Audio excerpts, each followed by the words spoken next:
Hey guys, I want to do a quick little video just for what you really need to know in regards to the lower vascular system for tomorrow. So what do we know about the arteries? We'll talk about the arteries first, and then we'll just kind of briefly touch over the veins. So we know that the aorta originates from the left ventricle of the heart, where it becomes the aortic arch, and then eventually becomes the descending aorta into the thoracic cavity, into the abdominal aorta. And then once it becomes the abdominal aorta, this is what we're really going to focus on. So as we course inferiorly, we know the aorta bifurcates, and it bifurcates into the common iliac arteries. The common iliac arteries bifurcate just anterior to the aorta. And then again, the common iliac artery, and we'll just discuss one individual leg, but what happens is, let's say we'll use the left, since this is our patient's left leg. The common iliac artery, again, as we continue to course inferiorly, will bifurcate into the internal and external common iliac artery. The internal common iliac artery, we typically don't branch. We usually will branch right we will typically image right around the bifurcation, but then we will go through and we'll follow that external common iliac artery. And again, we'll follow that down and it will become the common femoral artery. And then once it becomes the common femoral artery, right in that inguinal canal area, right through here, so that's when it'll become the common femoral artery. And then again, we continue to course inferiorly. And as we look at the medial aspect of the leg, we're going to see the superficial femoral artery. And then at the lateral portion, we'll see the deep femoral artery. And what happens is, again, the deep femoral artery courses too deep for us to really image. We can usually, again, we'll image right at the bifurcation just to make sure that there's no any atherosclerosis occurring right at that bifurcation. But then again, we'll go through and we'll follow the superficial femoral artery down. And that's going to be broken up into three different parts: the prox, the mid, and then the distal portion, before it courses posteriorly and courses through Hunter's canal, becoming the popliteal artery in the back of the popliteal fossa. When you're imaging the popliteal portion of the artery, you're actually going to have an easier access point behind the knee, because again, patella is going to sit anterior. So we would need to go to the posterior portion of the knee to see that popliteal artery. So again, superficial femoral vein, we separate into prox, mid, and distal portions before it dives posterior through Hunter's canal and becomes the popliteal artery. Then as we continue to course inferiorly, it's going to go through, and they call it a trifurcation, but it's actually really a bifurcation and then another bifurcation. So what happens is the popliteal artery becomes the anterior tibial artery, and that's going to course anterior and lateral, and it becomes the tibioperoneal trunk. So TPT and AT, it'll become the TPT and ATA. And again, what's going to happen is this trunk will then again continue to bifurcate. So this is where we would see like a trifurcation area. However, what it is essentially is a bifurcation and then another bifurcation. And that TPT is going to turn into our PTVs, which are often imaged in most facilities, especially when we're talking about DVTs. We'll talk about that with the veins, but so that PTA, that posterior tibial artery, is going to course posterior and medial, and then again coursing along the other branch of the TPT, coursing along the medial portion of the leg, is going to be the peroneal artery. So again, if we follow it down, the aorta is going to go through and bifurcate and become the common iliac arteries. When we continue to move down, the common iliac artery is going to bifurcate and become the external and internal common iliac artery. If we follow the external down, and again, there'll be more branches here, but we're worried about this external since this is what we follow. We're going to go through, continue to follow the external until it becomes the common femoral, and again, that's going to be right in that inguinal canal area that it'll go through and become the common femoral. As we continue to course inferiorly, the common femoral artery will split and become the superficial femoral artery and the deep femoral artery.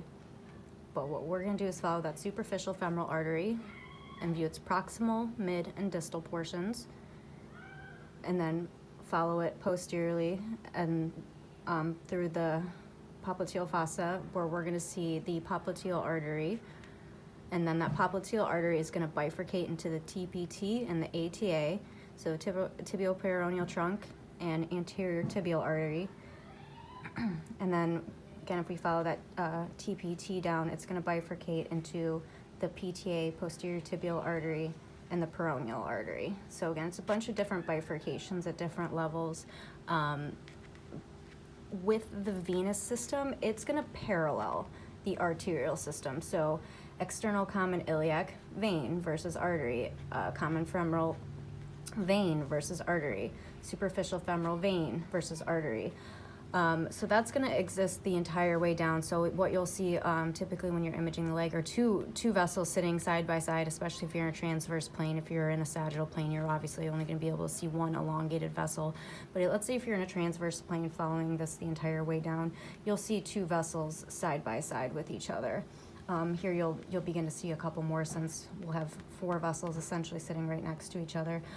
So again, one artery per one vein until we get to the popliteal fossa and we start going inferiorly.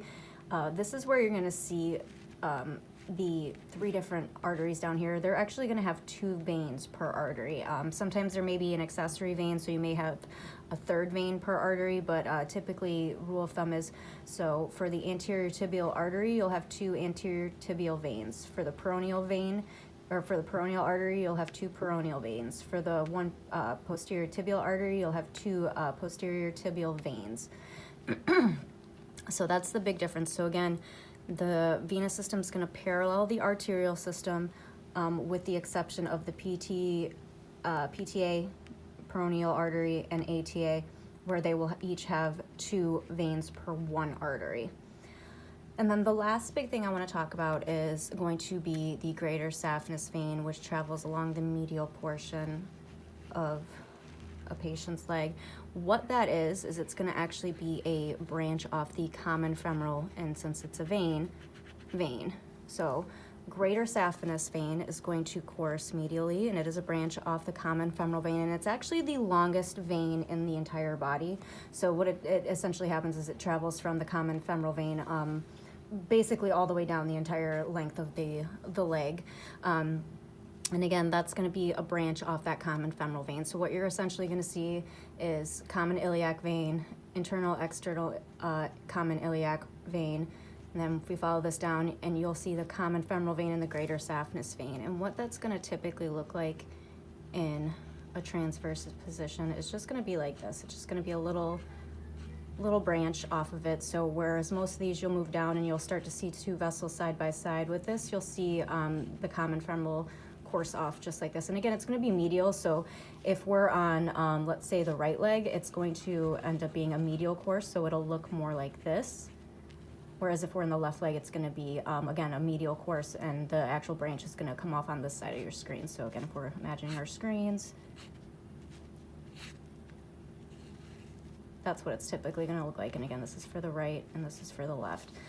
So again, with most of these, you're going to see, like here at this level, you would see a split that looks similar to this. Popliteal area, you're just going to see a little area like this. When we start getting to the TPTs and ATAs, you're going to see this. And then again, you're going to get down right at this level, and this is where you see that quote-unquote trifurcation. So these are the 3, and again, I'm just drawing the arteries in this particular scenario or I'm just drawing one of the vessels in this particular scenario. So, but again, if we're going through, you'll see an artery and a vein. So for all of these, you would see an accompanying vein until you get here, and then you'll start seeing 2 veins for every 1 artery. So again, if we go through, that greater saphenous vein is going to be a branch of the common femoral vein. It does not exist. There's no greater saphenous artery. It is just the vein. So again, greater saphenous vein is the variation, the difference between the arterial system. It's a difference between the arterial and the venous system, just as the 2 veins per 1 artery is the difference in the venous compared to the arterial system. So it's a medial branch off the common femoral, and the greater saphenous goes through and travels medially all the way down, and it's the longest vein in the body. So hopefully this explanation helps, and feel free to ask any questions.